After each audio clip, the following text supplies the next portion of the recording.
Good afternoon. The Secretary General will brief you on today's meetings of defense ministers, and then we'll have time for your questions. Secretary General.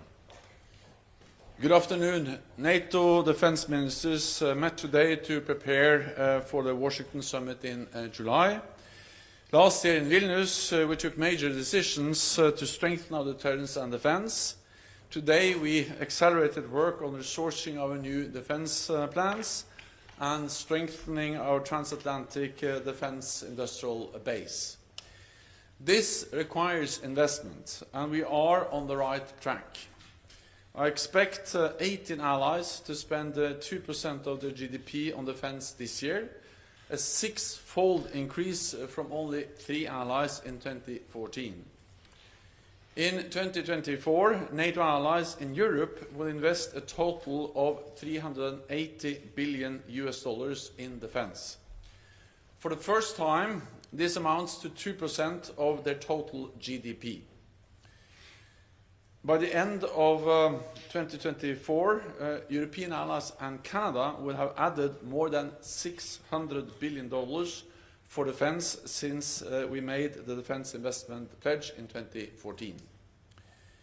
We still have a way to go, but we have already made historic progress. We also discussed ramping up production of ammunition. To refill our stocks and continue to support Ukraine, we need to shift from the slow pace of peacetime to the high-tempo production demanded by conflict. To do that, manufacturers need signed contracts. And just in the past few months, NATO has agreed contracts worth $10 billion. This helps Ukraine, makes NATO stronger, and provides more highly skilled jobs in Europe and North America. We also discussed the deteriorating security environment. We can never take peace for granted, but we do not see any imminent military threat against the alliance. NATO continues to ensure there is no room for miscalculation in Moscow about our readiness to protect all allies.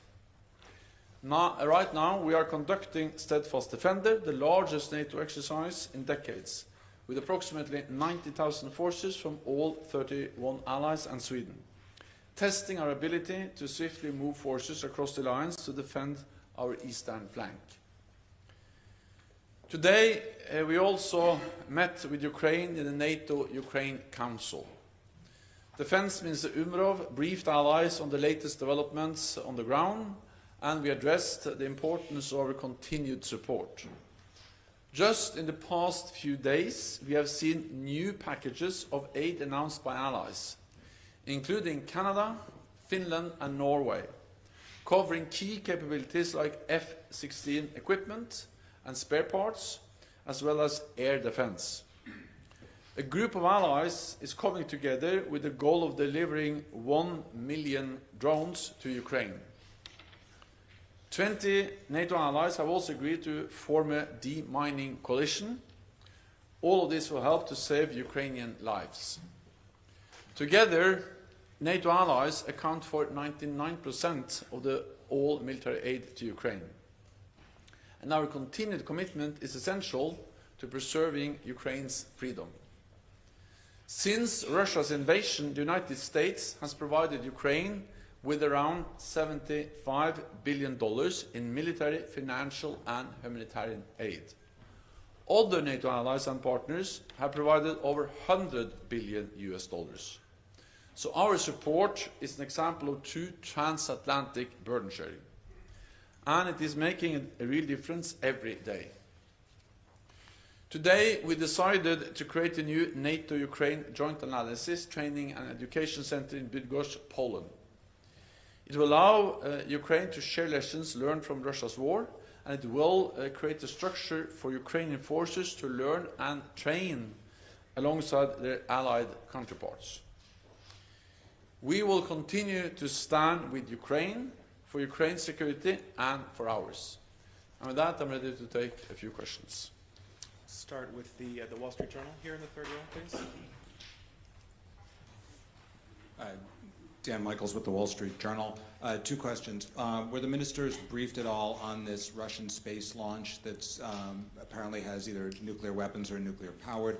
And second, yesterday you talked about NATO maintaining a credible defense.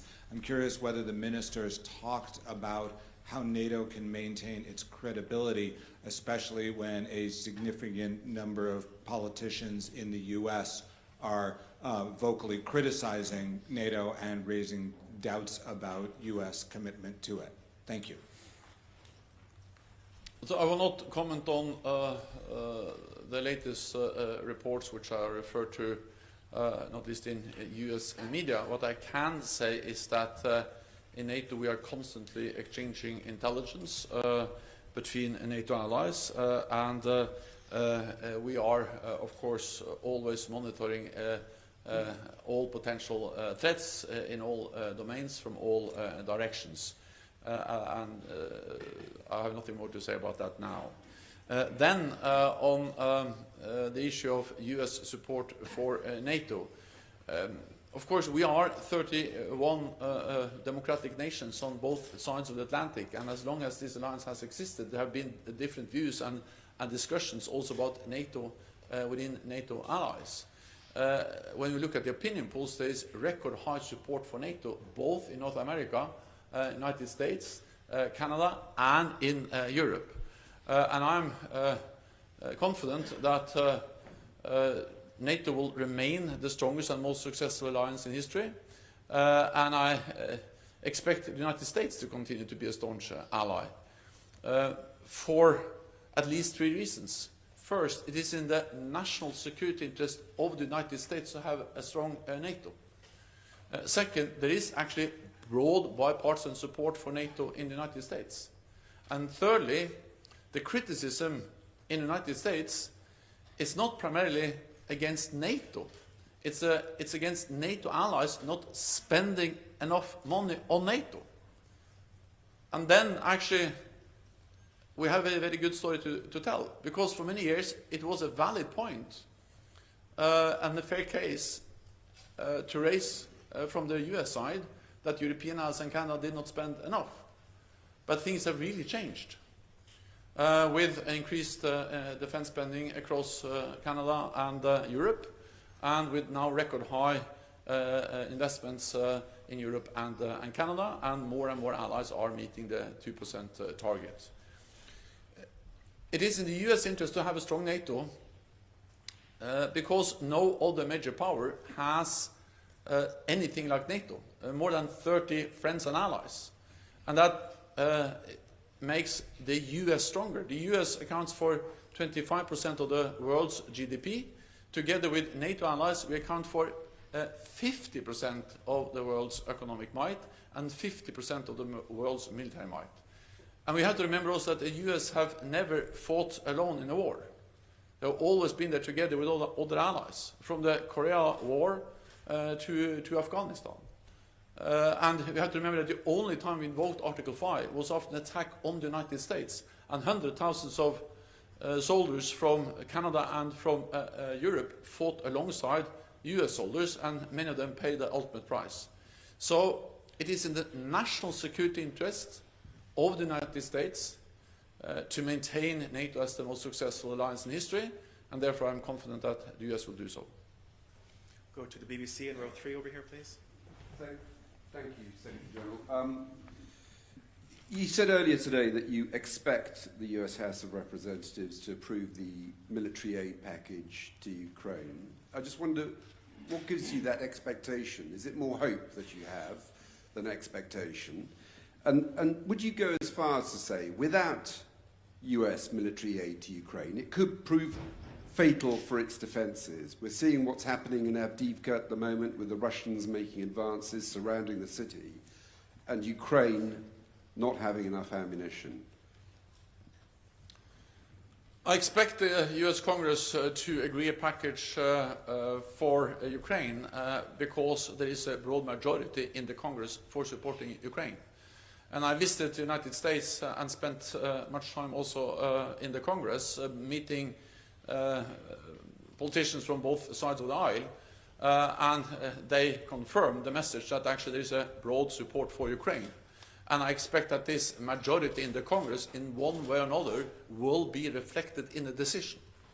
And I also met with the Speaker of the House, Mike Johnson, and we actually agreed a joint statement where it's clearly stated that President Putin must not win in Ukraine. And of course that requires support from all NATO allies, because if President Putin wins in Ukraine, it's also a challenge for us. It will be a message to authoritarian leaders, not only Putin, but also to President Xi, that when they use military force, they get what they want. What happens in Ukraine today can happen in Taiwan tomorrow. So this matters for our security, it matters for US security, and therefore I expect that the majority which is in the US Congress, in one way or another, will be reflected in the decision. It's not for me to guarantee anything on behalf of an independent sovereign parliament or national assembly, but based on the messages, based on the political reality, and based on the US security interests of not allowing President Putin to win, I continue to expect that they will find a way to agree. Then, of course, the fact that the US has not been able to make a decision so far has already had consequences. It is impacting the flow of support. To some extent, this can be compensated by increased support from other allies. And the European allies and Canada are stepping up, are doing more. And if you put together the military, the economic, and the humanitarian support, actually Canada and European allies are providing more support than the United States. But the United States being by far the biggest ally, of course it's vital that that continue to provide support. And therefore, I continue to expect that they will be able to make a decision, and hopefully as soon as possible. We'll go to New Voice Ukraine here in the second row. New Voice of Ukraine. Secretary General, US Ambassador to NATO Julian Smith said she does not expect NATO to offer Ukraine membership at the Washington summit. What needs to happen for Ukraine to receive these invitations? And don't you think that Ukrainians who give their lives daily for its own and Europe's security deserve concrete terms and timing about joining the NATO? And second question is, it is known that Ukraine expects to receive F-16 fighter jets this spring. Is it realistic? And will Ukraine actually receive them? Additionally, how would you estimate the chances that F-16s will help Ukraine achieve air superiority against Russia's more modern jets? Is NATO considering providing Ukraine with even more modern fighter jets after the F-16? Thank you. Ukraine is closer to NATO membership than ever before, and that's because we made important decisions at our summit in Vilnius last year. Because then we decided to turn the membership process for Ukraine from a two-step process to a one-step process by removing the requirement for a membership action plan. Because normally we have had as requirement before an invitation can be issued to an applicant country, they have to be part of something we call a membership action plan. We said Ukraine doesn't need that, so that just by doing that we made the whole accession process much more simple for and faster for Ukraine. The other decision we made was to establish the NATO Ukraine Council that met today, which is a platform to strongly deepen our political cooperation and move again Ukraine closer to membership in strengthening our political cooperation. Then, thirdly, we agreed a comprehensive program for interoperability, meaning ensuring that Ukrainian armed forces should have standards, doctrines, procedures which makes them fully interoperable with NATO soldiers and the armed forces. And by doing that, the aim is to move Ukraine so close to membership that when you make the decision, they can become a member very, very quickly. In one way, as we have seen with Finland and Sweden, where actually they applied for membership in May and already in July the same year, they were both invited to become members.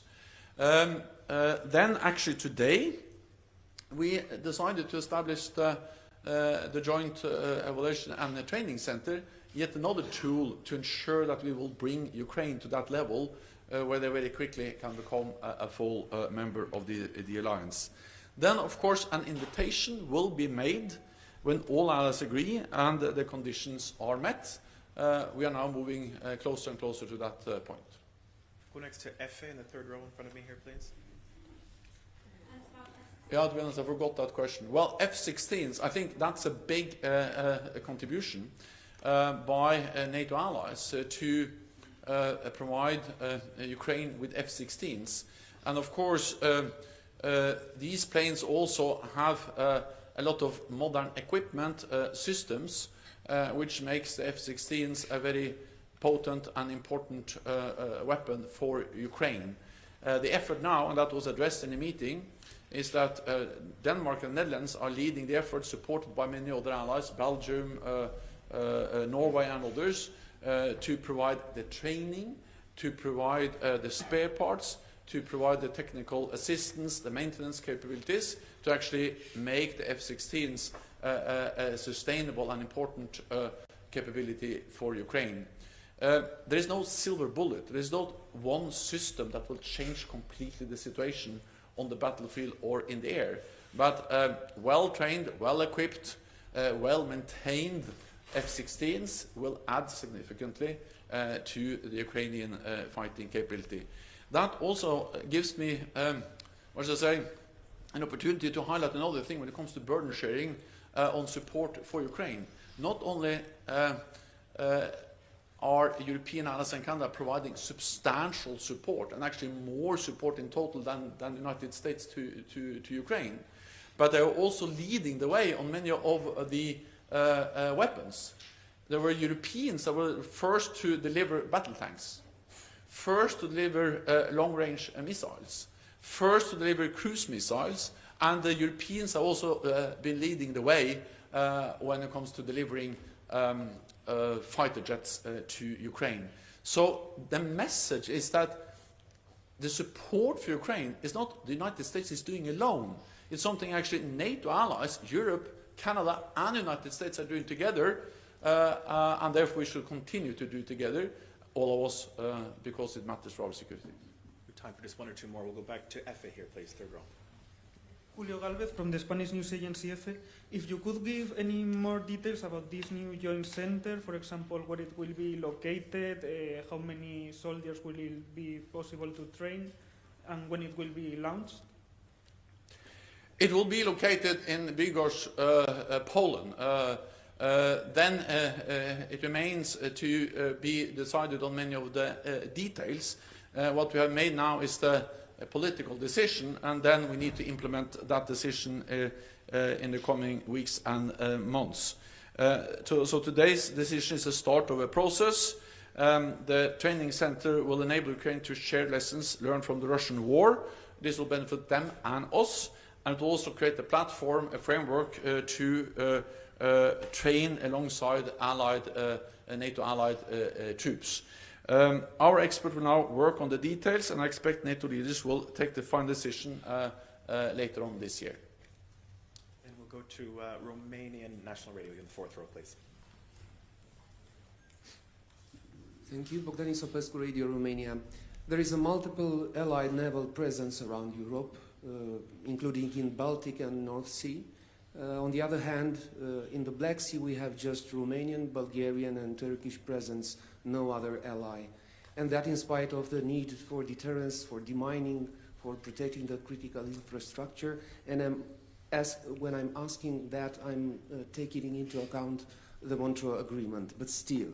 And also regarding the Black Sea, Turkey does not allow ships donated to Ukraine by certain allies to enter Black Sea. It looks like one NATO ally is blocking other allies in helping Ukraine. What do you think about that? Well, the Montreux Agreement means that now the straits into the Black Sea are closed for naval ships. That means also that Russia is not able to move in more naval ships into the Black Sea. And if you then also take into account that actually the Ukrainians have been very capable of attacking the Russian Black Sea fleet. They have destroyed a large number of ships, also big ships, and just this week a new Russian naval ship was sunk by very competent and skilled Ukrainian forces.